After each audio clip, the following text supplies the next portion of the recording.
ejecutivo de la ciudad y de la Universidad Central de Venezuela en este aspecto de la presentación de esta videoconferencia.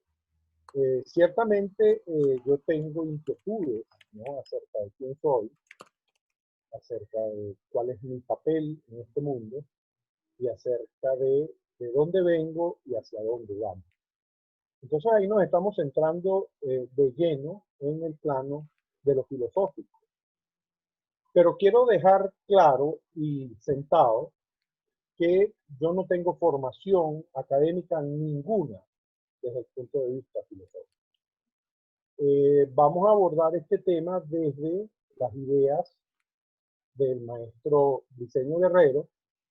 Sin embargo, yo no me considero calificado ni me considero la persona más idónea. Hay personas que han estudiado más este tema. Entonces puede tener mucho tinte personal lo que yo voy a decir respecto de las ideas del maestro. Hay sin duda alguna muchas personas más que están dedicadas al estudio en profundidad de esto, con una perspectiva académica que seguramente pueden ser mucho más idóneos que yo a la hora de esto. Pero yo voy a hacer una aproximación personal, como les dije, y puedo estar usando conceptos e ideas del maestro de una manera muy particular. O sea, quiero dejar esto sentado porque esa es una obra inmensa que merece muchísimo respeto de parte de nosotros. Entonces, haciendo este paréntesis y haciendo esta observación, yo puedo aproximarme más libremente a él.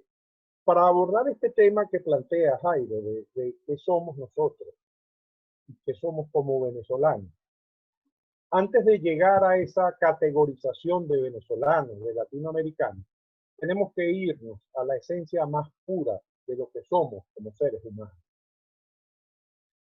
Yo siento que la base de esto pasa por comprender un asunto fundamental en lo ontológico. Y ese asunto fundamental en lo ontológico tiene que ver con poder uno, aunque sea imaginarse, poder uno, aunque sea extraer desde una cosa oscura, desde una cosa muy abstracta, algo que podamos poner como figura en nuestra imaginación, en nuestro lenguaje, para situarlo en una zona transparente donde la podamos ver. Y esto tiene que ver con el asunto de la aparición, en el asunto de cómo nos aparecemos en este mundo. ¿Cómo hacemos la transición de una cosa muy vaga, que es la unidad, ¿verdad? Porque si todo está unido, no hay nada. Entonces, ¿cómo es ese paso de la nada al uno? O sea, el paso del 0 al 1. Ahí ocurre una cosa sumamente interesante, porque mientras seamos ceros, no hay periferia, porque todo está unido, todo es una sola cosa.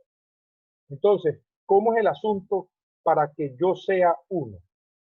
El asunto para que el ser entonces pase de la inmanifestación a la manifestación pasa por un proceso de autorreconocimiento, de que yo pueda decir yo soy. ¿En dónde está ese asunto de que yo soy? Entonces ahí entramos en una cosa que se llama paralogismo.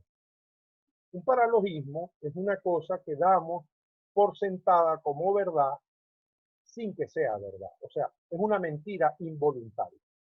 Es una mentira que la damos por cierta sin nosotros tener la voluntad exprofesa de mentir. Eso es un paralogismo.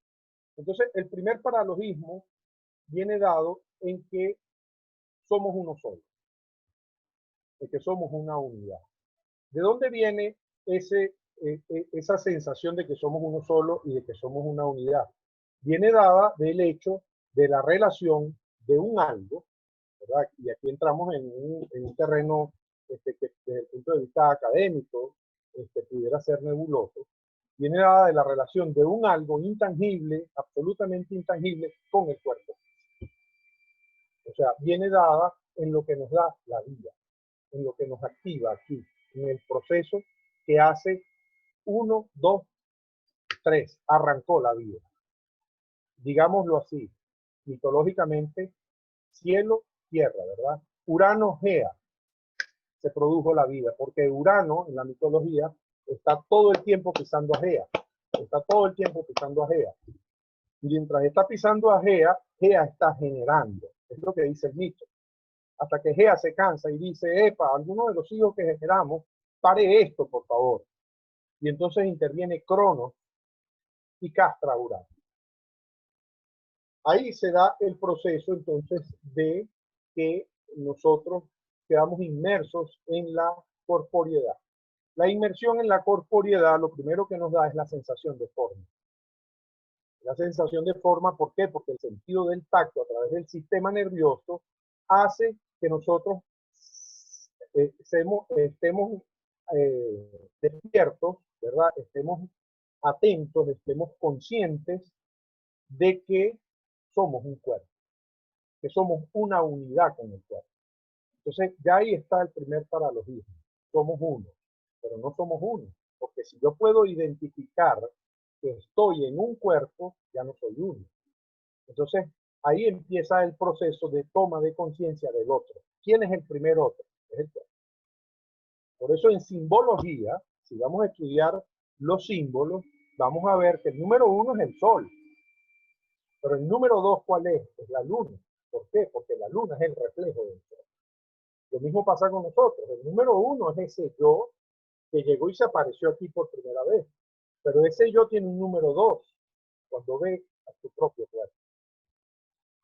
Entonces, los seres humanos tenemos esa capacidad de poder saber que somos uno con el cuerpo, pero damos por sentado que somos uno solo, que todo es una sola cosa. Un segundo sentido paralógico tiene que ver con el hecho de la materialidad, el hecho de la forma ya en sí, que tiene que ver con la sustancia. Entonces, en ese mismo proceso decimos, bueno, si yo soy uno, porque yo soy el cuerpo, como soy el cuerpo, tengo sustancia. Entonces, yo creo firmemente que esa sustancia soy yo también. Y viene un tercer aspecto paralógico que tiene que ver con el que, si yo soy uno, ¿verdad? Que estoy conformado en una unidad y soy uno con el cuerpo, ese cuerpo se mueve y tiene una determinada libertad de movimiento y de acción. Entonces, yo soy uno, yo tengo sustancia y tengo alma. Entonces, ahí está el sentido paralógico que nos conforma en una unidad aparente, una unidad mentirosa, porque eso no necesariamente está unido, aunque funcione de esa manera. Y surge un cuarto paralogismo, que es la relación con el medio, la relación con lo que yo tengo alrededor, porque si yo me relaciono con mi cuerpo, que soy yo, entonces yo tengo la capacidad de relacionarme con otros, entonces construyo todo un mundo alrededor de esa relación y de ahí parte todo el proceso cultural y de ahí viene la transformación del ser en persona. Decía yo en el chat temprano que hay un proceso que ocurre, ¿no? Nosotros permanentemente nos estamos apareciendo en este mundo, porque permanentemente el asunto del 1, 2, 3 que genera la vida, eso está ocurriendo a cada instante. Eso no es una cosa que nos encendieron un switch y arrancó y está en proceso, no, eso es una cosa que arrancó la primera vez que nos encendieron un switch. En el caso de la individuación es cuando se corta el cordón umbilical y se mantiene andando permanentemente.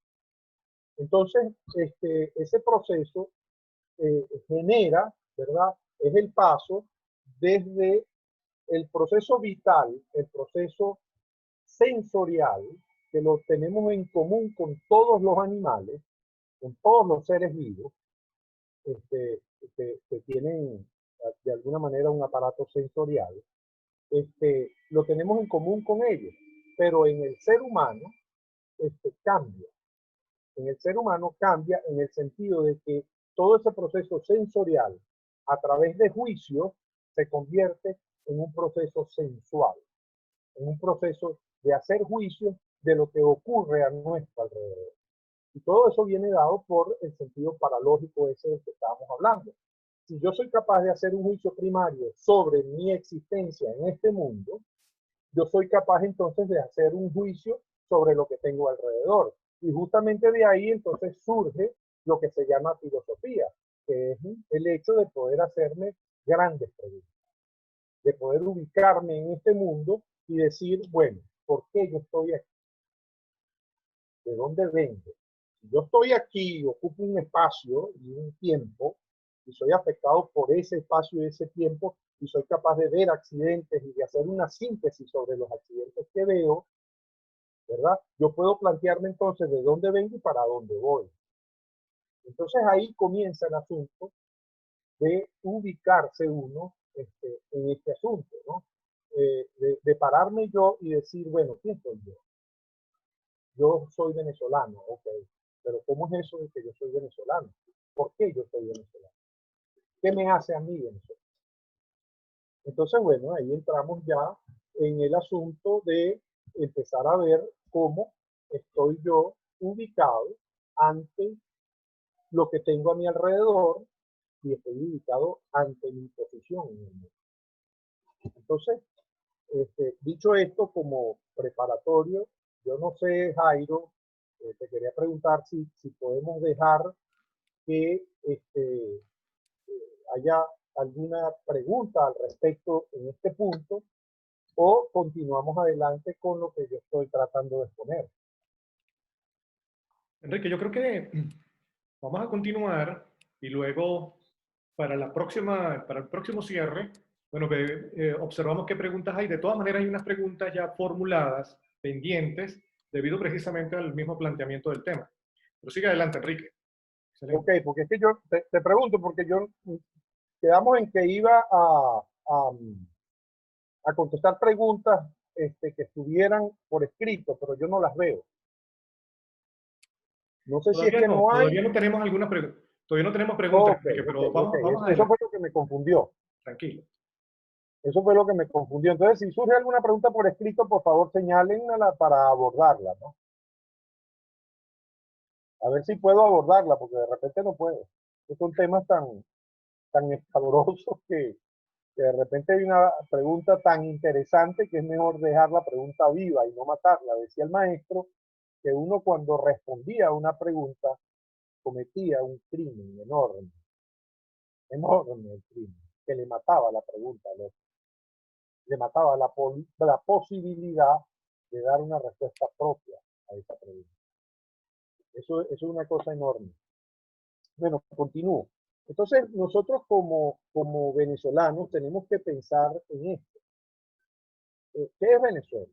Entonces, nosotros en un momento dado decimos, bueno, es que cuando vinieron los españoles, nosotros aquí, los españoles nos trajeron gripe, y nos trajeron tragedia, y nos trajeron miseria. Entonces me pregunto yo ahí, ¿qué es Venezuela? ¿A dónde está Venezuela? ¿Era Venezuela antes de los españoles o Venezuela comenzó después de la venida de Europa a América? Pero yo tengo una gran confusión parado aquí en espacio-tiempo y creo que los aborígenes, los indígenas que vivían aquí son Venezuela. Y creo firmemente, eso es un error común que se observa, y creo firmemente en que yo soy esos aborígenes. Y hablo de los españoles como ellos. Y lo mismo ocurre con los negros. Entonces, ¿dónde estoy ubicado yo como Venezuela? ¿Dónde están esos elementos en mí? Que yo a veces los juzgo propios y a veces los juzgo ajenos. O unos propios y otros ajenos. ¿Verdad? Entonces hay que empezar a plantearse eso. Venezuela se conformó en un punto geográfico, que es muy importante ese asunto de la geografía, porque más adelante el asunto de la geografía tiene que ver con el idioma. Se conformó con la llegada de tres culturas a un punto geográfico determinado. Y es la llegada de tres culturas al territorio que hoy es Venezuela. Pero esas tres culturas, cuando llegaron a este territorio, una ya estaba aquí como autóctona.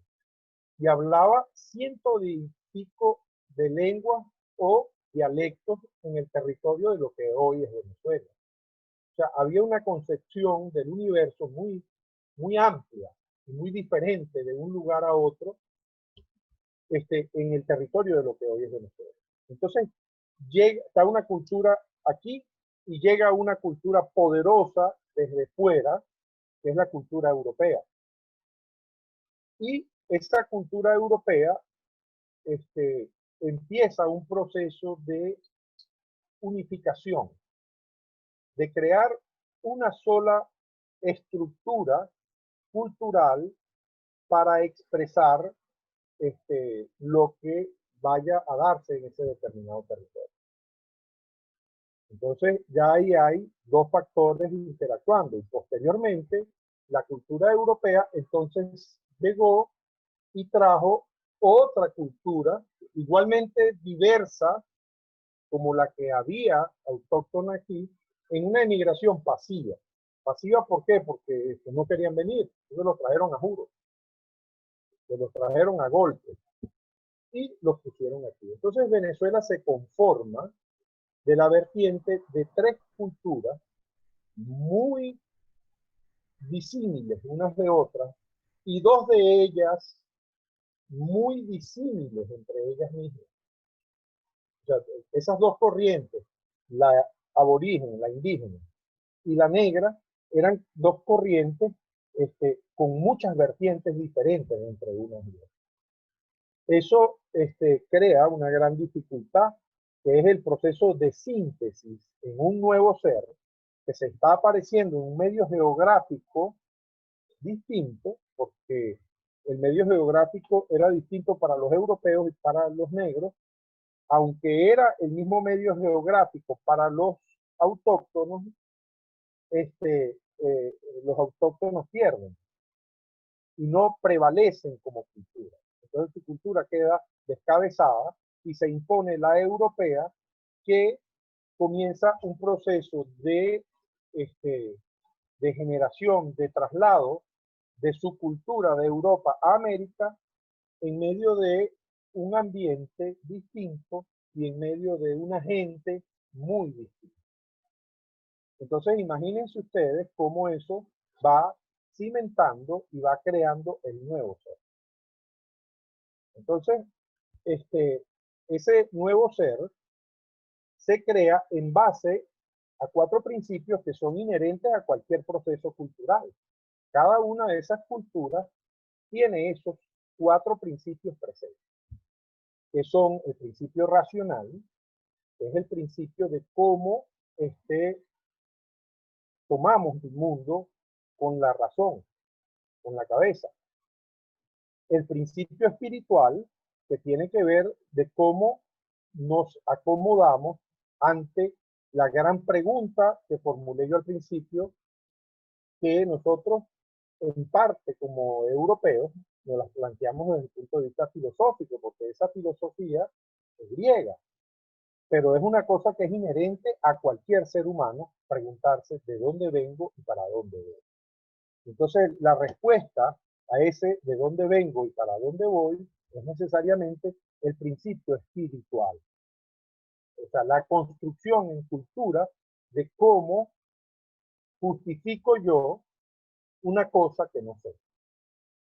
Porque yo no sé ni de dónde vengo ni para dónde voy. Entonces tengo que construir una ficción alrededor de eso, que es una ficción entre comillas, ¿no? Porque es una ficción que viene dada por seres superiores que se conectan de una manera distinta a como se conecta el ser que simplemente se para aquí y ve la forma. Entonces hay el proceso de creación mitológico que está íntimamente ligado al proceso de el principio espiritual y se crea todo un entramado cultural respecto a darle una respuesta al por qué yo me aparezco aquí, al de dónde vengo y para dónde voy. Entonces después tenemos el principio señorial, que tiene que ver con la relación de un líder con un grupo de personas. Entonces tiene que ver en la relación de cómo van a interactuar unos con otros. Y el principio señorial tiene un carácter personal. Después entonces tenemos también el principio imperial. El principio imperial tiene que ver de cómo se articula entonces todo ese proceso social, cómo se articula y se juntan los diferentes principios señoriales. Esos son más o menos 4 principios que tienen toda forma de cultura que se aparezca en un medio geográfico en cualquier lugar del planeta Tierra por seres humanos que están conformados de acuerdo a cómo te desprendes de la unidad y te expresas como individuo. En Latinoamérica, entonces, dice el maestro Briceño que nosotros nos conformamos, o sea, nosotros articulamos esos diferentes principios, los juntamos en 3 discursos, fundamentalmente. Él llama un discurso el discurso europeo segundo, el otro discurso lo llama el discurso mantuano y un tercer discurso lo llama el discurso salvaje. El discurso europeo segundo tiene que ver con el uso de la razón. La razón tiene 2 vertientes en Europa fundamentalmente. Tiene una vertiente primera que tiene que ver con el uso de la razón como una facultad humana, como una cosa que tenemos los humanos, que como nos podemos ver nosotros mismos como un ente, vemos a lo demás. O sea, tenemos una relación con el otro, tenemos una relación con el medio de alguna manera consciente. Entonces podemos estructurar y podemos crear a partir de ello. Entonces el uso de esa razón primera es instrumental. O sea, yo tengo planta, ¿verdad? Y yo sé qué planta me cura y qué planta no me cura. La que me cura es planta medicinal. La que tiene un uso para textil, tiene un uso para, tiene un uso práctico. La que tiene un uso práctico la nombro. La que no tiene un uso práctico es no. Ese es el uso de la razón como facultad. El uso segundo de la razón tiene que ver con el saber que se dio cuenta que es. Entonces la razón pasa a ser un proceso, pasa a ser una herramienta. En lugar de una facultad, pasa a ser una herramienta. Y el hombre la utiliza y como herramienta teoriza con ella. Ahí entramos en el papel de la filosofía griega y la filosofía griega como madre de la ciencia moderna, de la ciencia que conocemos y de la ciencia que nos ha brindado tanto beneficio, ¿verdad? Pero eso es un fenómeno principalmente europeo. Esto no es un fenómeno en los Yanomami, por ejemplo. Los Yanomami tienen razón, pero tienen una razón primera, una razón que la usan como facultad humana para aprender el mundo, pero no la usan instrumentalmente, no la usan como una herramienta de conocimiento del mundo. Entonces, el discurso europeo es el discurso que se desarrolla en Europa a partir del Renacimiento y que toma su auge máximo en la Ilustración y la Revolución Industrial. Y entonces de ahí a hoy día es un discurso que prevalece muchísimo y que tiene sus penetraciones dentro de los principios, ¿no? Tiene sus penetraciones dentro del principio racional, tiene sus penetraciones dentro del principio espiritual, tiene sus penetraciones dentro del principio imperial y tiene sus penetraciones dentro del principio señorial. Después entonces el maestro habla de un discurso mantuano. El discurso mantuano hay que detenerse un poquito porque América tiene una particularidad, que a América le llegaron las 2 maneras del principio del principio racional, llegaron las 2 vertientes y llegaron puras, pero la primera que llegó fue la vertiente del principio racional de la razón primera, que es la que llega con el descubrimiento, la conquista y parte de la colonia. Europa todavía no había desarrollado el principio, el discurso europeo segundo, el asunto de la razón segunda, esa razón usada como instrumento, o sea, la ciencia, en pocas palabras, la ciencia moderna no estaba desarrollada en Europa todavía, y así nos llegó a nosotros, el principio racional europeo nos llegó de la manera tradicional, nos llegó muy asociado a el principio espiritual en términos del cristianismo. Entonces, la fundación del ser, ¿verdad?, latinoamericano, o en este caso que nos ocupa del ser venezolano, se funda en primer lugar sobre las bases del principio racional primero y del principio espiritual reinante en Europa, que era el del cristianismo. Entonces, los latinoamericanos tenemos esos elementos profundamente dentro de nuestro ser. En ese discurso mantuano está puesto, ¿verdad?, la manera como nosotros armamos el universo con Dios, ¿verdad? Está puesta toda la tradición y está puesto de manera muy importante el principio señorial. Porque el principio imperial viene puesto en el discurso europeo segundo, viene puesto en la forma de república, porque la república es producto de la razón segunda.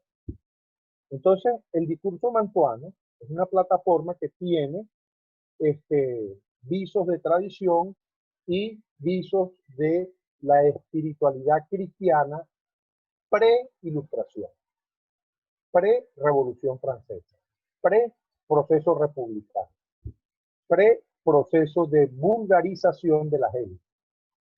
Y después entonces el maestro habla de un discurso salvaje, que es quizás el discurso más difícil de tomar, de aprender, de sentir.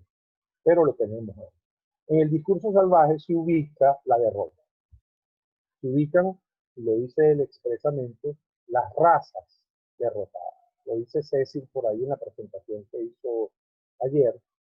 Se ubican entonces los aborígenes y se ubican los negros, a los cuales les fue descabezado todo su proceso cultural y les fue impuesto el proceso cultural europeo con toda su estandarización que tenía.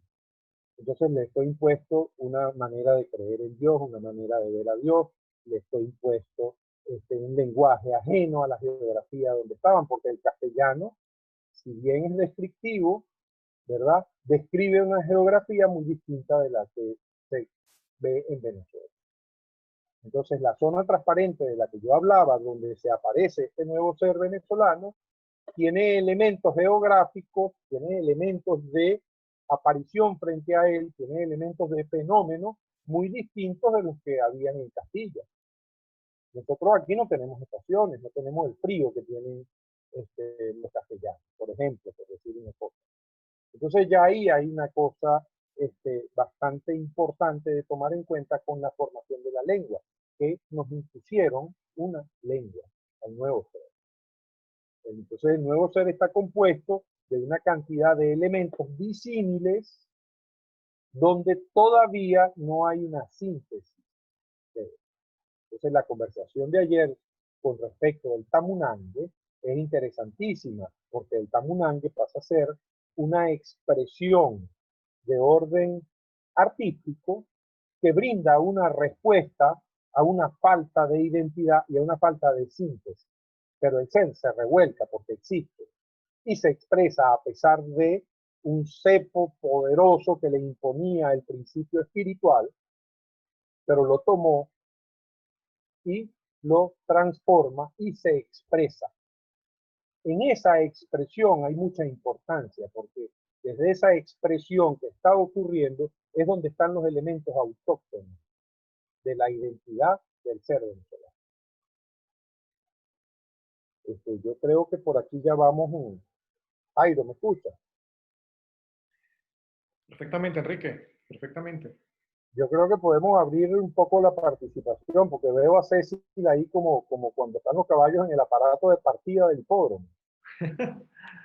Bueno, ya veremos Quiere que le abran la compuerta para salir. Bien, ya tenemos una pregunta de Yelena. Ella saluda, buen día, pregunto, ¿ese ser venezolano es nuestra esencia o es un modo de ser? Y si ese ser ya está constituido o está aún en construcción. Es la pregunta de Yelena. Sí, Yelena pregunta por aquí, pero Yelena me pregunta todos los días. Yelena es parte del sofá de la botella. Mira, el ser venezolano sí es un ser que está en plena construcción. Por eso a veces nos sentimos indios, muy pocas veces nos sentimos negros, a menos que seamos de origen negro, y muchas veces nos sentimos españoles, europeos. Entonces, muy pocas veces nos sentimos realmente venezolanos. Y muy pocas personas tienen la capacidad de realmente sentirse venezolanos o latinoamericanos. Siempre estamos corriendo detrás de la identidad europea. O sea, nosotros nos identificamos, salimos a la carrera a identificarnos y no sentimos una identidad propia que podamos expresar. Un caso típico de eso son las telenovelas. En las telenovelas que existían cuando yo era un adolescente, la telenovela que estuviera de moda paralizaba el país. La gente salía identificada hacia esa telenovela y era impresionante la cantidad de nombres que habían entre la población de los protagonistas de la telenovela. Entonces, esos son parte de esos procesos de identificación sobre determinados modelos, porque esas telenovelas están puestas sobre unos modelos absolutamente europeos de comportamiento y de maneras de ser. Y salíamos detrás de ellos, ¿no? Y así con todo, ¿no? Las modas literarias, las modas culinarias, las modas en general, a los latinoamericanos nos pegan muy duro. Eso yo no lo entendía cuando yo me fui a vivir fuera de Venezuela. El hecho de que yo veía que los americanos no obedecían a las modas, como nosotros. Entonces, sí hay una tendencia a obedecer a una determinada moda, pero no con la identificación tan fuerte que corremos nosotros detrás de un determinado modelo.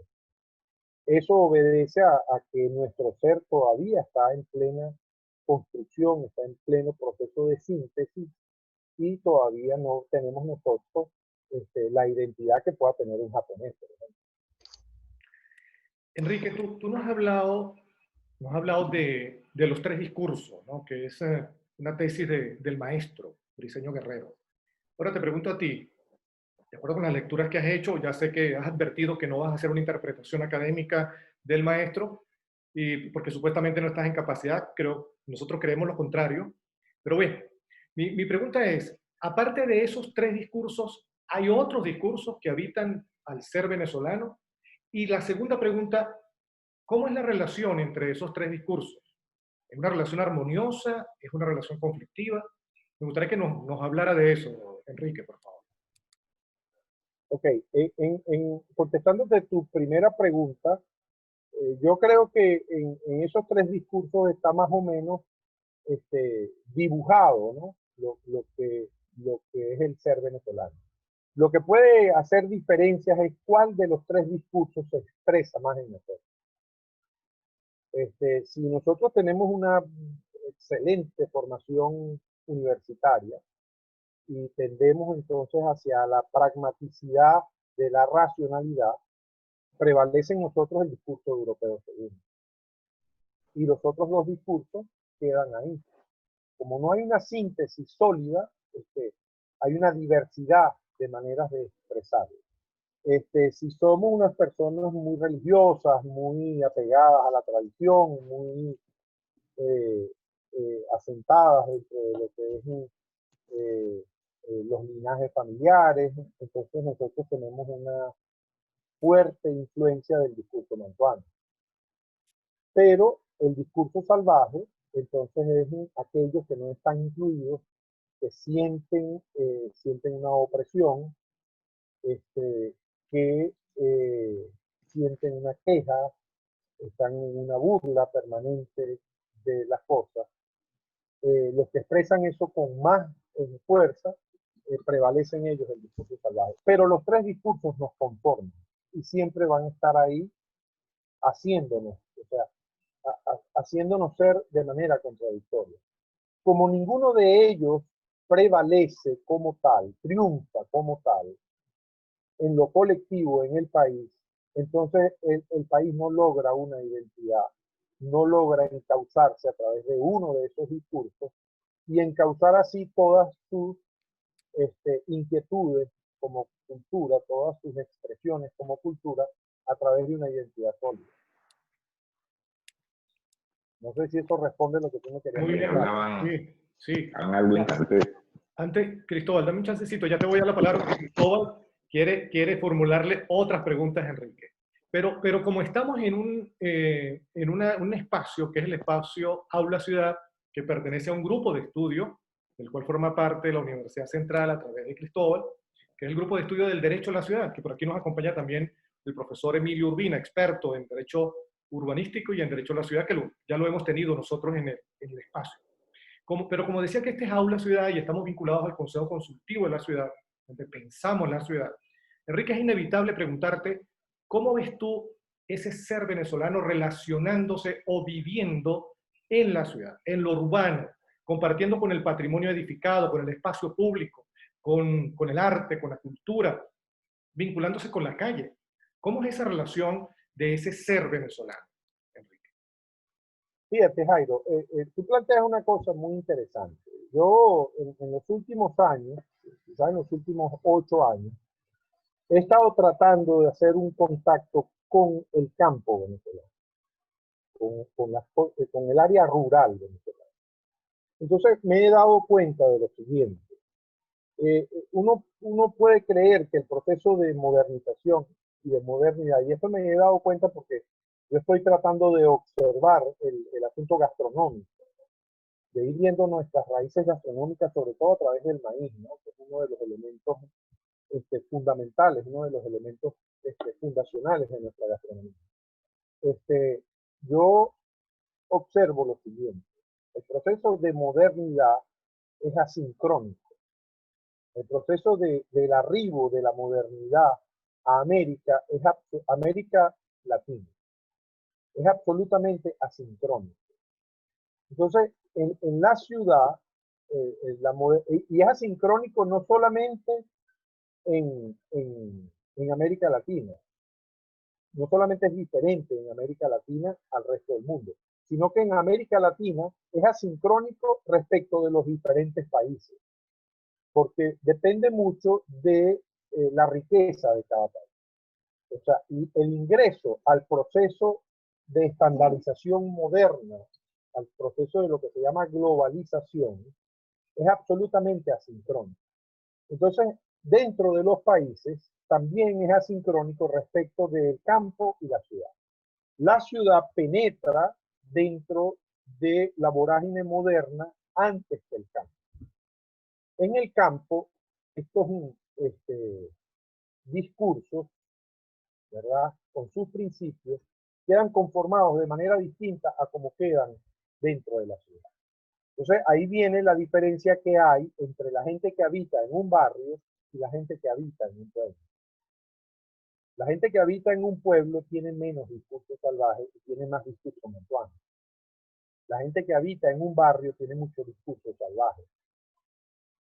Discurso salvaje en el sentido que expresan mucho el hecho de haber quedado descabezados de una cultura autóctona y de haber sido impuesto el cristianismo, de haber sido impuesto el sistema de gobiernos europeos, de haber sido impuesto los sistemas europeos, y eso se traduce en rebeldías contra ellos. Entonces, los pueblos son mucho más amables en este sentido que la ciudad. El proceso de la ciudad es mucho más complejo porque hay una gran masa que no está incluida y hay una masa pequeña que está incluida que además sufre de un proceso miope importantísimo, que se cree que es el país. Entonces hay una asincronía dentro del país de visión de lo que somos.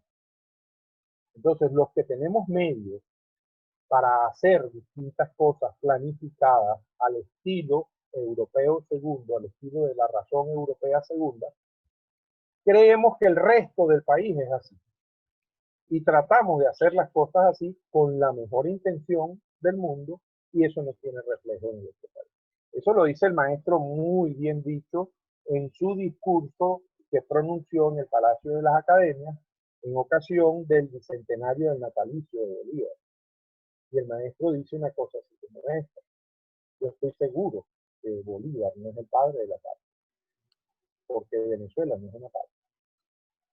Y entonces pasa a describir cómo los procesos de identidad producen un quiebre en Venezuela, donde queda un establishment, o sea, un establecimiento, un grupo social que está establecido, y queda un gran grupo social que queda por fuera de todo lo que cuenta en el país. Entonces ahí Enrique, está la gran por diferencia acá, entre el campo y la ciudad. En el campo los procesos de identidad son más firmes.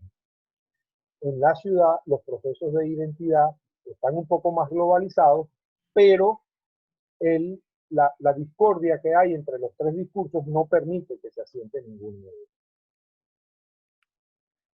por acá, unas días dice que por esta razón se han contrastado las visiones de otros autores, como Iragorri, como Cabrujas, Picón Salas, Rigoberto Lanz. Cuando hablabas de los discursos, digamos, la doxa y la episteme, el común, el discurso común el discurso popular y un discurso académico.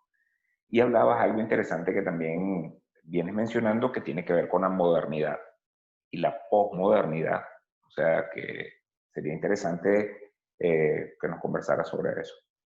Bueno, ya ahí empezamos a entrar en un terreno que menos mal que yo hice la salvedad de que yo no soy culto, de que yo le he entrado al asunto por el lado de la obra de Briceño.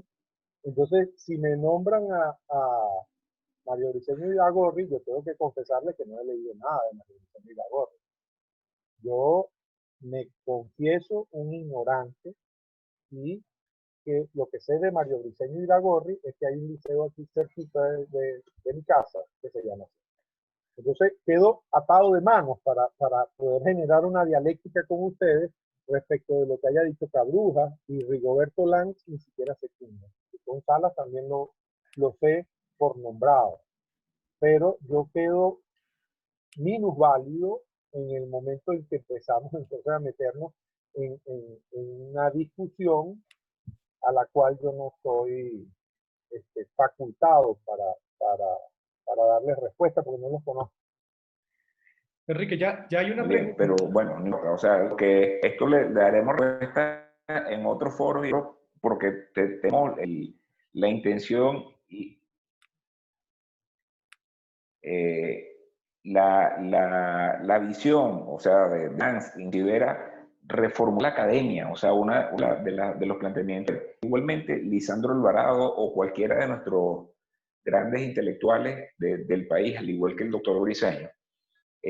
Lo interesante de la discusión o de traer esto a la mesa, quizá esta persona se hace llamar Simón Díaz, se llama Simón Díaz, quien hace esta afirmación, quizá por lo que tú hablabas también de las novelas y de cómo la identidad del pueblo o la manera como los venezolanos se vivían a través de la telenovela.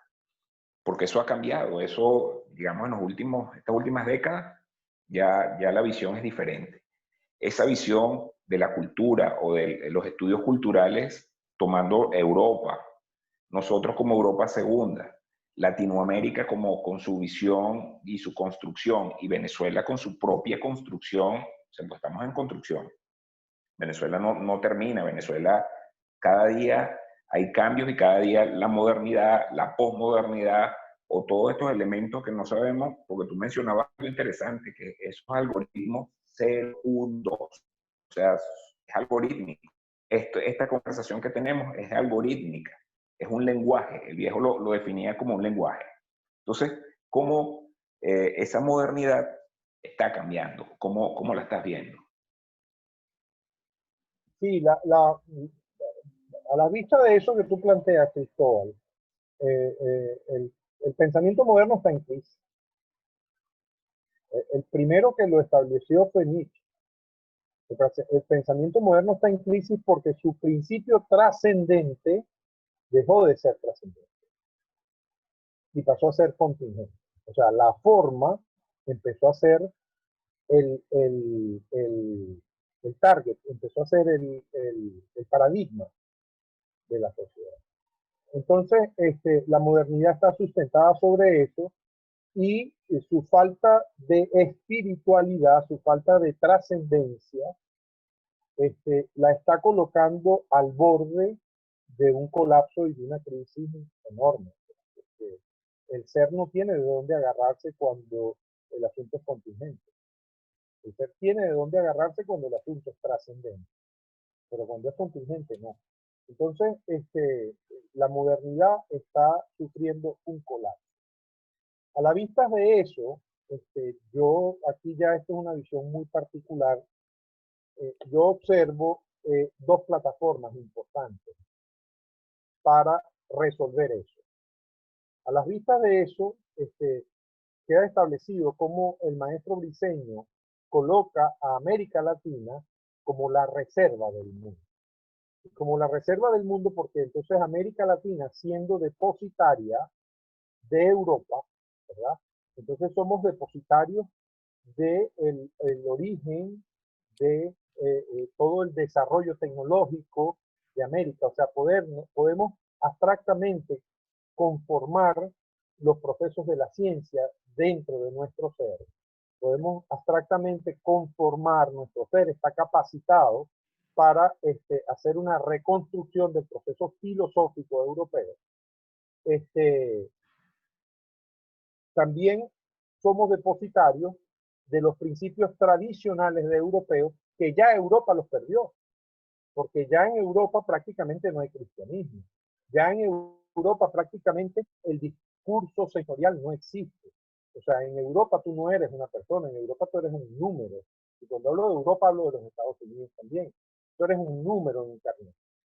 Los latinoamericanos no, los latinoamericanos tenemos muy presentes los principios tradicionales y principios espirituales en la forma del discurso mantuano. Entonces, el discurso mantuano puede constituirse en una plataforma de acción de nosotros venezolanos y de nosotros latinoamericanos. ¿Cómo?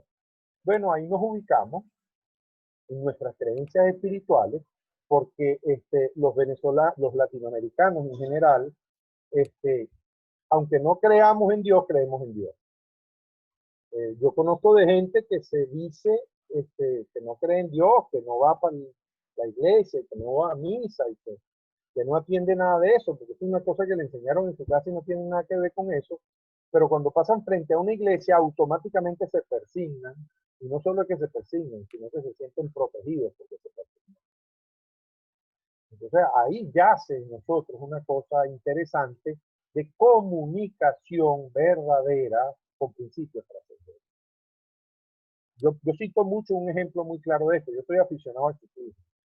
Y hubo un momento donde estaba un colombiano y un británico disputando la Vuelta a Francia. En la toma de la televisión pasaron al británico cuando iban a la contrarreloj y el británico pulsó un botón y activó la computadora que le mide la fuerza, le mide la distancia, le mide la velocidad, le mide todo lo que tiene que ver con el proceso racional de qué hace él con la bicicleta. Y el colombiano, cuando lo tomaron, se persignó y se lanzó a la carrera, confiando que persignado él iba a ganar la carrera. Entonces ahí hay un ejemplo de cómo vemos nosotros una cosa y de cómo ven los europeos puros otra cosa.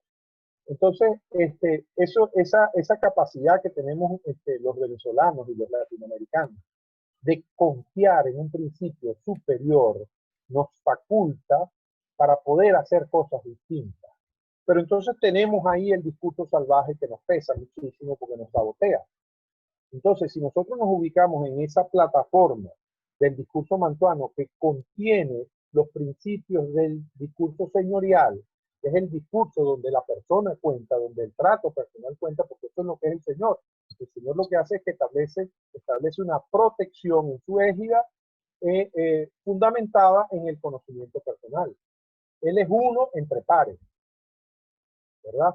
Entonces, en ese discurso mantuano está poderosamente puesto ese discurso señorial y está poderosamente puesto el discurso espiritual a través de una conexión verdadera con lo trascendente. Si no, pregúntenle a alguien que haya tenido el tamunangue como forma de vida durante toda su vida, en lo que viene una dificultad seria, una dificultad trascendente en su vida, en el momento en que su vida está en juego, ¿qué hace?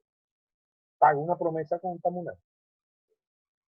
Entonces, el discurso mantuano se constituye en una plataforma de acción desde donde se puede conquistar el discurso racional segundo europeo en términos de qué? En términos de formación cultural, en términos de aprehensión de la ciencia, de aprehensión del conocimiento, y se puede hacer un rescate del discurso olvidado, del discurso marginado, que es el discurso sagrado. Bueno, sino que lo diga Ceci, en Carora, que es una sociedad donde prevalece con muchísima fuerza el discurso mantuano, es una sociedad donde ese fenómeno de esa plataforma como medio de acción, medio de expresión del ser en este mundo, funciona perfectamente. Hay miles de caroreños que han sido médicos, que han conquistado el discurso europeo segundo a través de la ciencia, de la medicina, han aprendido eso del proceso universitario y producen entonces una sensibilización hacia lo que está caído, hacia lo que está disminuido, hacia lo que no está incluido, y lo incluyen. Entonces ellos en lo personal usaron la plataforma de ese discurso mantuano tan poderoso que contiene los elementos que nos hacen evaluar al otro como persona y contiene los elementos con los que nos conectamos con lo trascendente, lo convierten en una plataforma de acción. Eso sería buenísimo poder hacer algo de ese tipo para transformarnos desde lo incluido, desde lo que está ocurriendo en este momento y como lo tenemos en este momento. Pero hay un elemento que juega y desde la famosa cuarentena está latente. O sea, nos hicieron así. Tomen, miren un poquitico de lo que puede pasar. Aquí puede venir un colapso absoluto. Puede venir un colapso absoluto de todas esas plataformas. Puede venir un colapso absoluto de la ciencia, de la tecnología. Eso es sumamente frágil. Ahorita nosotros nos apagan internet y estamos metidos en tremendos aperos. Tremendos aperos. Nos apagan la luz y nos metemos en tremendos aperos. Nos quitan la tecnología por donde nos la quiten y no sabemos qué hacer. O sea, nuestra manera de vivir al estilo europeo, al estilo de lo que fundó la ciencia, es muy frágil. Y puede haber una catástrofe en ese sentido. O pudiera venir un cataclismo también. Nos toca un meteorito. ¿Cómo vamos a hacer para que no nos toque un meteorito? Nos toca un meteorito y se produce un cataclismo. Entonces, ahí es donde el discurso salvaje entra en acción. Y ahí es donde el discurso salvaje podría convertirse en una plataforma de comienzo desde cero. Entonces, habría que tener todas esas cosas en cuenta para ver dónde podemos ubicarnos. Entonces, yo no sé si respondí la pregunta o me fui por otro lado. Bien, Enrique, mira, vamos a leer los comentarios, algunos comentarios, algunas preguntas que hay. Algunas ya han sido respondidas. Por ejemplo, Simón Díaz, que pregunta quién es el autor de los 3 discursos. Esa la responde otro Enrique. Enrique Augusto la responde en el chat y dice el doctor José Manuel Briceño Guerrero, que está en el libro El laberinto de los 3 minotauros. Hay una persona, un amigo muy especial, que tiene una academia y ha estudiado muchísimo la ontología del lenguaje, y él pregunta, ¿el discurso salvaje guarda una relación con el mito que Carlos Rangel retrató en su libro Del buen salvaje al buen revolucionario? Esa imagen que utiliza Rangel, Enrique, la imagen que utiliza Carlos Rangel es la mirada ilustrada desde Europa sobre el indio americano, sobre el negro en América. ¿Cómo se desenvuelve? Y lo tilda como buen salvaje. Y luego cuando surge toda la revolución, después de la Revolución Cubana, pues entonces hablan del buen salvaje al buen revolucionario. Y esa es toda una tesis muy interesante desde el punto de vista politológico. Pero sigo leyendo, Enrique, y luego tú respondes y comentas lo que consideres.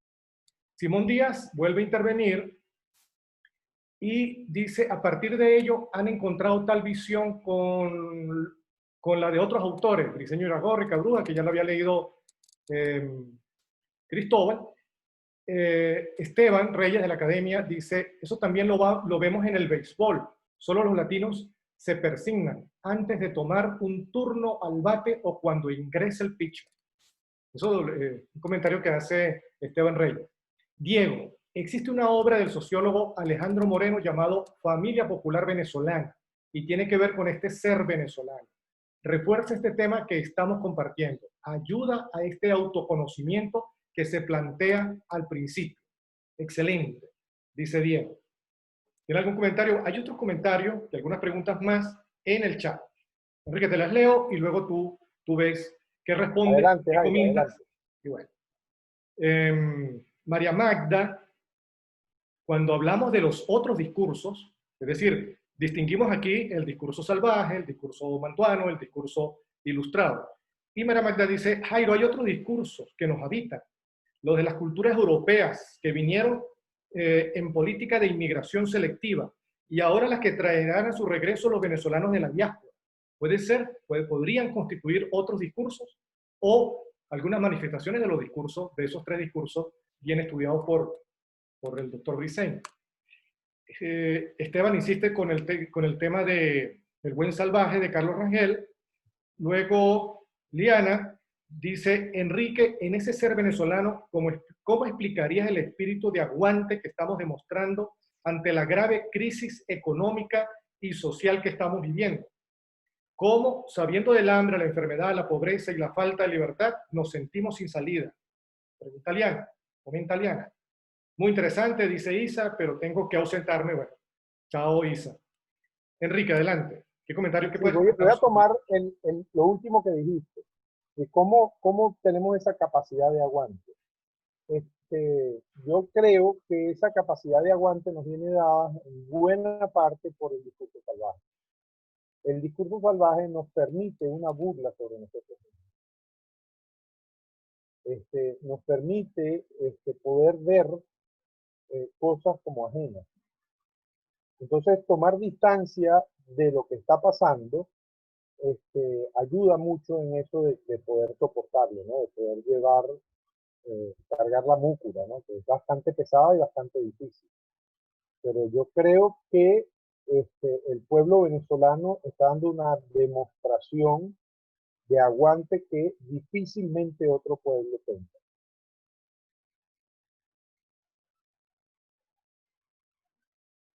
Yo tengo muy mala memoria, Jairo, entonces las otras inquietudes que me dejaste por ahí se me olvidaron. El tema, bueno, no sé si tienes algún comentario sobre lo que dice Diego, que habla del sociólogo Alejandro Moreno. No sé si conoces la obra de Alejandro Moreno, Enrique. No, no la conozco. Bien, Enrique ya lo advirtió. Tenemos que centrarnos en Briceño Iragorri. Bueno, en cuanto a Cabruja, yo podría decir que precisamente en estos días que se estaba celebrando su aniversario, Cabruja tuvo un discurso burlón, muy chalequeador, sobre todo con los políticos, y llegó a decir Milagro Socorro que parecía un discurso salvaje, pero ilustrado al mismo tiempo, una contradicción, porque se burlaba, saboteaba, pero ilustrado, es decir, con cultura. Bueno, es interesante también ese enfoque sobre el pensamiento de Cabruja. Muy bien, Enrique. Cristóbal, ¿tiene algún comentario, alguna pregunta? Ya vamos a finalizar. Y advierto que en el chat, en el WhatsApp, Enrique puede seguir contestando las inquietudes que considere a través de mensaje de voz, así que pueden ir participando. Y de pronto compartimos un material allí con ustedes. Muy bien. Cuando se habla del laberinto de los 3 minotauros, en sí es una tesis, o sea, una tesis del libro. Él refleja muy bien todos los aspectos de poder, política, economía, de población, de cultura, de todo esta mezcla o esta hibridación, que fue en realidad lo que nosotros somos híbridos en el sentido cultural, en el sentido político, o sea, toda esta mezcla antropológica, sociológica, cultural. El viejo lo reflejó perfectamente en todos sus textos, pero creo que una de las obras magistrales tiene que ver con El laberinto de los tres minotauros.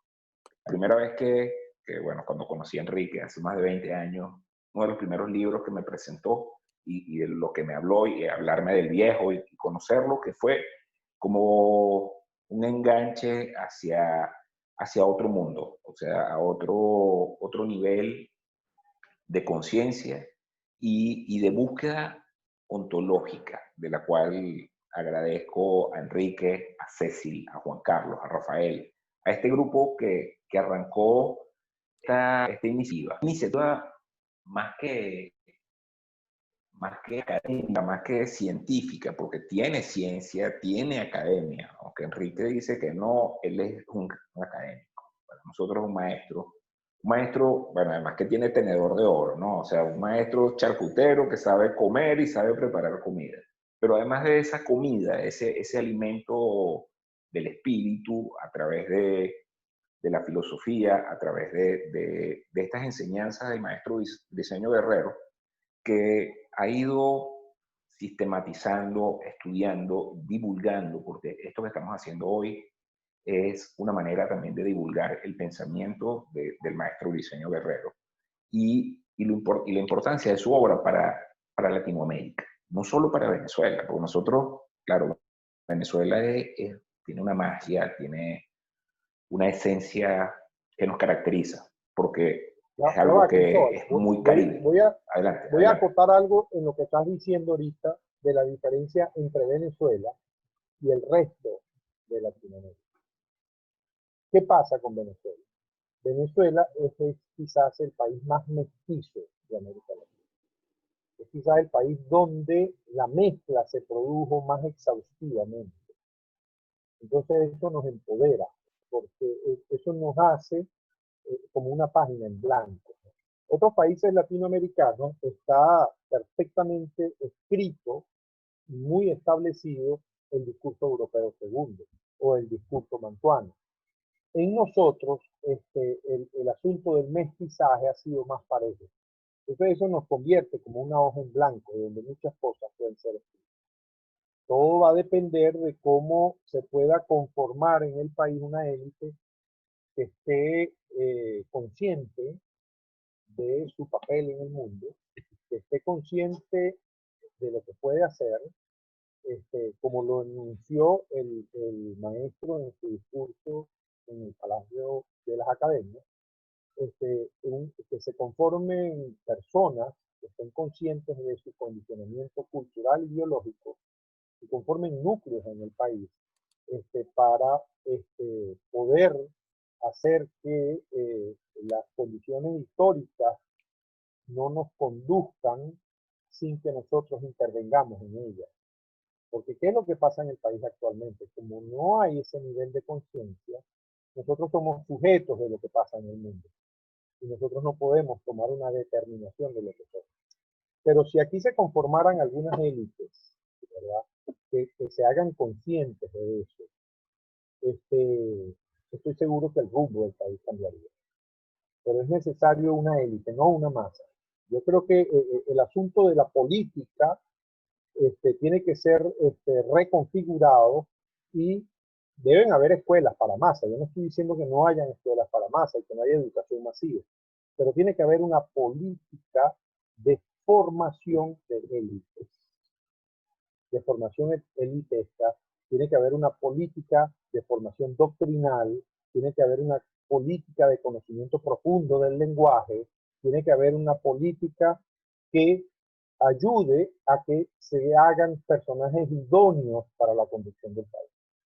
Yo creo que en eso en eso estamos en pañales, en eso es una cosa que tiene que ser tomada en cuenta porque nos dirigen este país. Pero somos una página en blanco sin duda. ¿Por qué? Porque somos el país más mestizo de América Latina. Gracias, Enrique. Vamos a leer una cita que pone aquí Maritza de Lima. pero me siento bien, feliz, auténtico, cuando me río de todo y muy especialmente de mí mismo. ¿Será esto una forma de locura o un acto místico de acercamiento a lo incomprensible, a lo que está más allá de la razón? Por supuesto, José Manuel Briceño Guerrero. Hay una pregunta que podrías enlazar aquí, Enrique, de Krupskaya, se identifica así como usuario. ¿Ese aguante, ¿es aguante o es sumisión? ¿Y cuál sería la cultura de la sumisión? ¿De esos discursos o de esos habitantes del ser venezolano hay uno que sea más sumiso que otro o se comparten allí, se distribuyen esa inclinación? Yo no creo que sea sumisión, ¿no? Porque en términos numéricos el país se sublevara y no habría manera de contenerlo, ¿no? Yo creo que es un asunto de cómo estamos conformados y de cómo hemos, hemos de asumir lo que nos venga. Por un momento se creyó que éramos muy rebeldes y que aquí no se aguantaba nada, ¿no? Se creyó por eso, porque recuerdo que cuando el Caracazo, por una subida de pasaje, se creyó que el país se levantó. Pero no había un contacto verdadero con lo que realmente era el país. Entonces, yo no creo que sea cuestión tan simple como decir somos sumisos o no somos sumisos. Yo creo que hay un asunto que evaluar de qué somos en realidad como país, y a dónde están nuestras bases y qué somos realmente. Gracias. Cristóbal, ¿quieres leer los comentarios que siguen allí, por favor? Sí, quería ampliar un poco eso que dice Calla, que más que sumiso, yo creo que existen términos que calzan allí mejor, como la resiliencia. Es decir, este es un pueblo más resiliente, que, bueno, seremos producto de estudio para el futuro, para los psicólogos, sociólogos, antropólogos, de este fenómeno que se llama Venezuela. No somos sumisos. O sea, es diferente ver que en las guerras hay retirada, hay enfrentamiento y hay esos tres elementos y retirarse no necesariamente es cobardía o sumisión. Yo creo que la retirada o el aguantarse, que son términos así venezolanos, ¿no? Tiene que ver con otras cosas. Es decir, un pueblo puede estar enfermo, o sea, una sociedad puede estar enferma, pero como dice Enrique, pues se está construyendo y se está curando y se está planificando y puede cambiar. Que la sumisión, mira, la sumisión puede cambiar en el momento que eres atacado. Puede ser un tipo sumiso, tranquilo, un pueblo tranquilo, pero un pueblo que puede explotar dependiendo de las circunstancias o dependiendo de las acciones que tome.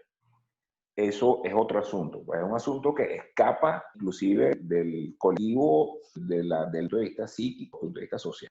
Esos son los asuntos. La misión como tal o el aguantar, sí, bueno, todas las sociedades aguantan. Sociedades, países interesantes como el que le sucedió desgraciadamente esta tragedia que acaban de vivir. Y Líbano es un país que tiene pocos habitantes en el Líbano, en Beirut.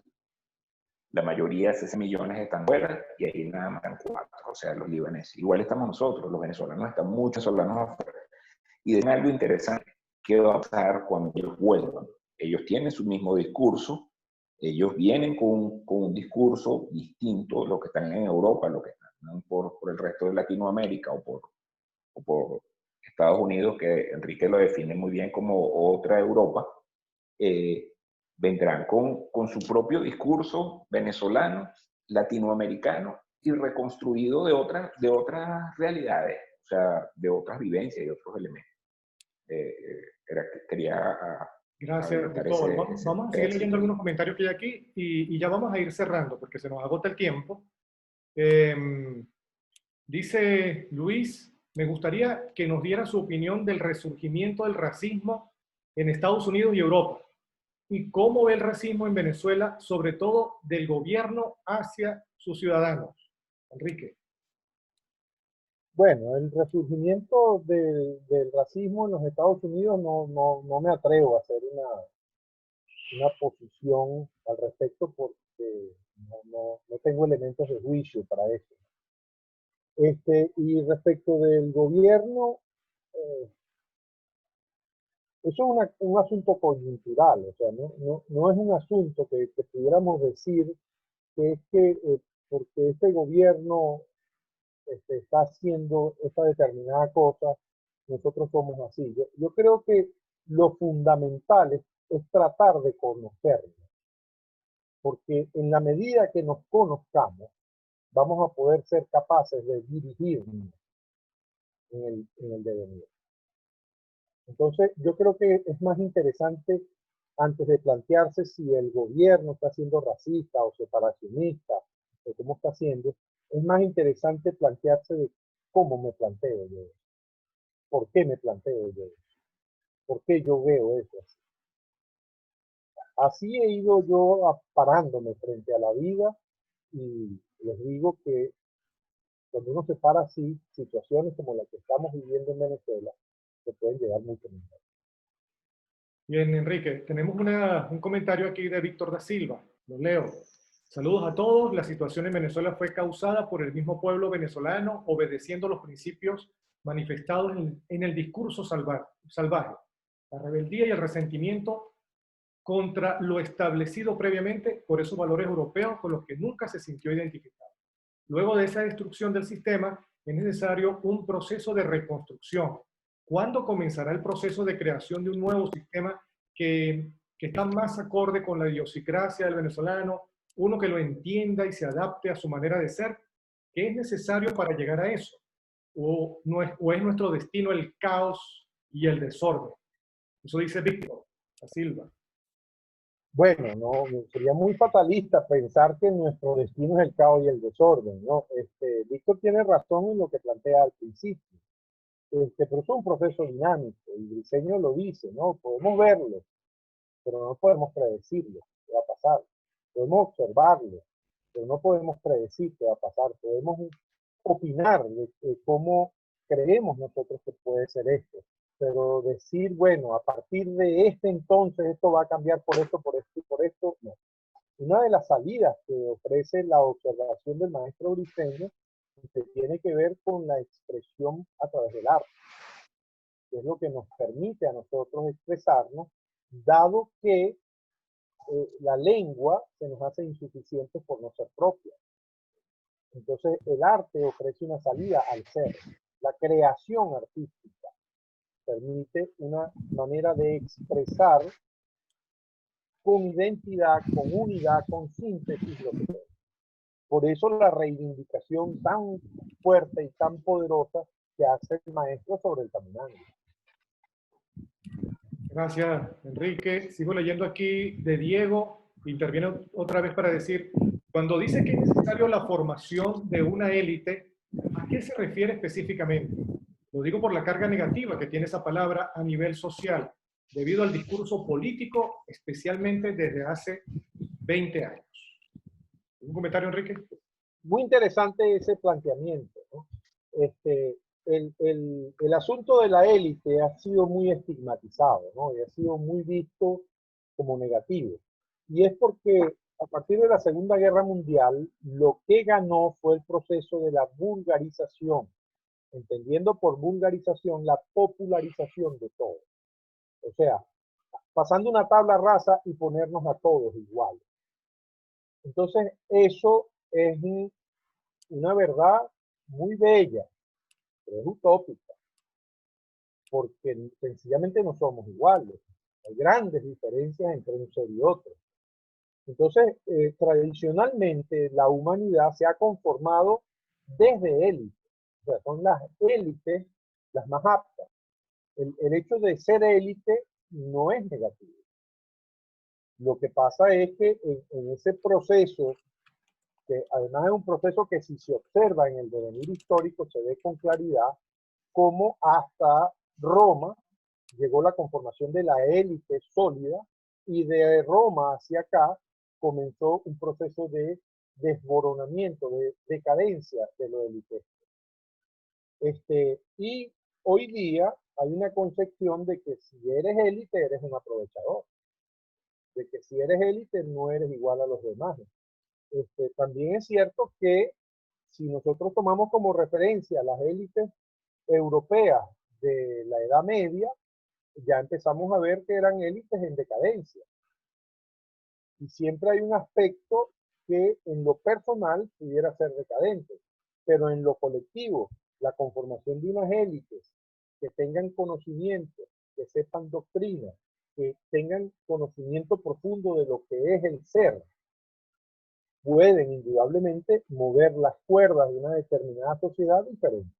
Entonces, uno de los problemas serios de la modernidad o de la posmodernidad, como quiso decirlo Cristóbal, es la falta de idoneidad. Es la falta de idoneidad de las personas que tienen papeles conductores dentro de la sociedad. Entonces somos una cuerda de ciegos conducidos por otros ciegos. Gracias, Enrique. Ya nos quedan 7 minutos, pero voy a leer algunos comentarios que nos han dejado también por el chat de WhatsApp. Y ahí podemos seguir. Enrique seguramente puede intervenir allí con algunos audios para complementar algunas ideas. Dice Colmenares, ser venezolano no es ser conformista, es ser luchador, es ser trabajador, es demostrar que pase lo que pase, tenemos una vida y que tenemos personas por quien vivir y dependen de una, por lo menos en mi caso, y tratar dentro de las posibilidades de cada uno de nosotros, seguir adelante con la frente en alto y positiva siempre. Todas mis noches son pensando qué puedo hacer mañana para solventar mi día. Marita hace una cita que ya leímos. Orlando, somos de un material humano único en el mundo. De la tristeza hacemos algún chiste. De la medio alegría hacemos una fiesta. Somos mucho más que una hermosa geografía, que una historia patria llena de héroes. Somos los hijos de la vida que Dios creó para sembrar del mundo de nuestra esencia. Una prueba de ello es lo que actualmente vivimos con nuestros hijos idos, aunque tengan carencias, luchan, sonríen y salen adelante cada día, pero somos la palabrería resiliencia hecha carne. Sí habrá salida, tengamos fe, y como dijo el sabio, esto también pasará. Es un comentario de Orlando. Elías nos recuerda a Gervasi, somos de la noche y hacia la noche vamos. Creo que por ahí leímos también una frase del maestro sobre la oscurana. ¿De dónde venimos y hacia dónde vamos? Enrique. Ya vamos a ir concluyendo, Enrique, porque nos quedan 5 minutos para cerrar esta videoconferencia y quienes quieren se trasladan al WhatsApp y allí pueden continuar intercambiando ideas de acuerdo con la disponibilidad de todos. Adelante, Enrique. Bueno, a manera de cierre puedo decirles que este es un primer intento, ¿no?, de aparecer ante una tribuna de esta naturaleza. En otras oportunidades yo he manifestado mis ideas, pero en círculos cerrados, ¿no?, bien en amigos o entre personas que yo sé que compartimos la misma inquietud. Quiero decirte, Jairo, me siento muy satisfecho de que tú hayas tenido la confianza en que yo pudiera transmitir una idea de este tipo. Espero no haber quebrantado mucho la manera de ver y pensar las cosas. Pero espero sí haber podido sembrar una inquietud respecto de qué somos. El primer asunto que un ser humano tiene que plantearse es quién soy yo. Ese tan cacareado, conócete a ti mismo. Es una cosa que queda como en las nebulosas, queda como inaprensible, ¿no?, a menos que uno se ponga en serio a pensar en eso y a ver eso. Entonces, yo espero haber podido hoy en esta conversación con ustedes haber sembrado, aunque sea una pequeña inquietud al respecto. Una pequeña inquietud al respecto de plantearse en otros términos eso, quién soy yo. Porque eso todos nos lo planteamos. Pero es sumamente difícil poder empezar a accionar respecto de eso. Entonces, yo espero haber podido hacer algo usando las ideas del maestro, haber podido mover cosas, agitar cosas, salirnos de una zona de confort, de donde pensamos que somos de una determinada manera y no somos.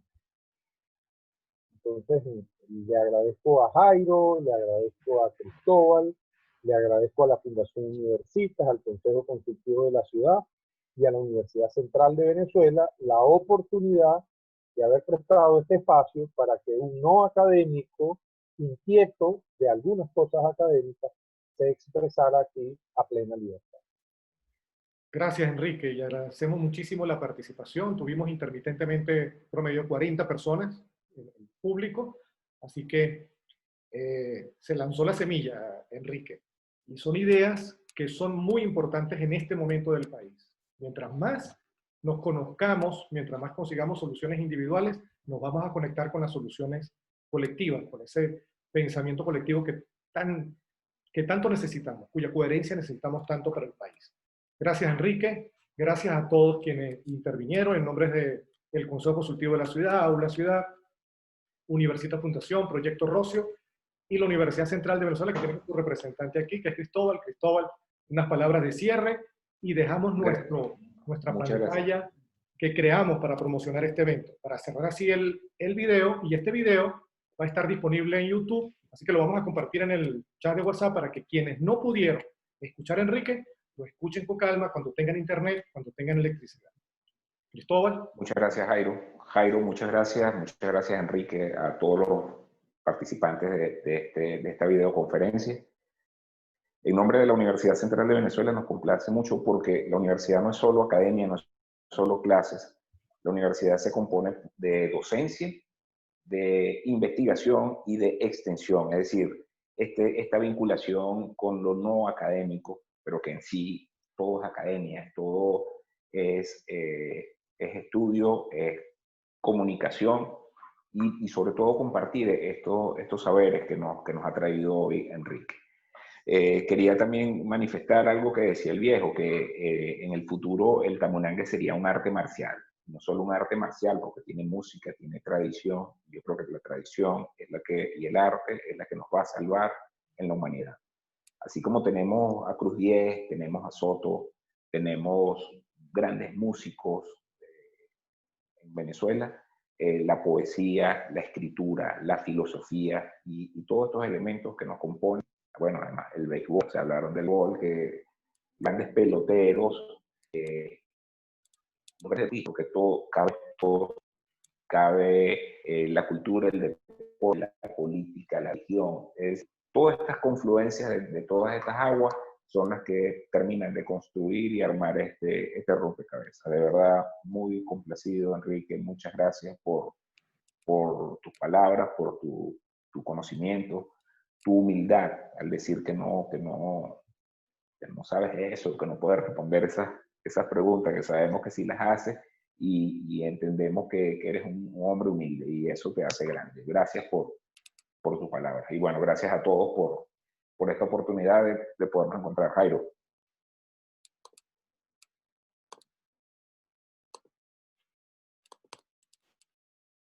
Bien, muchísimas gracias a todos y nos despedimos así. En el chat podemos seguir alguna conversación adicional durante 24 horas. Feliz día para todos.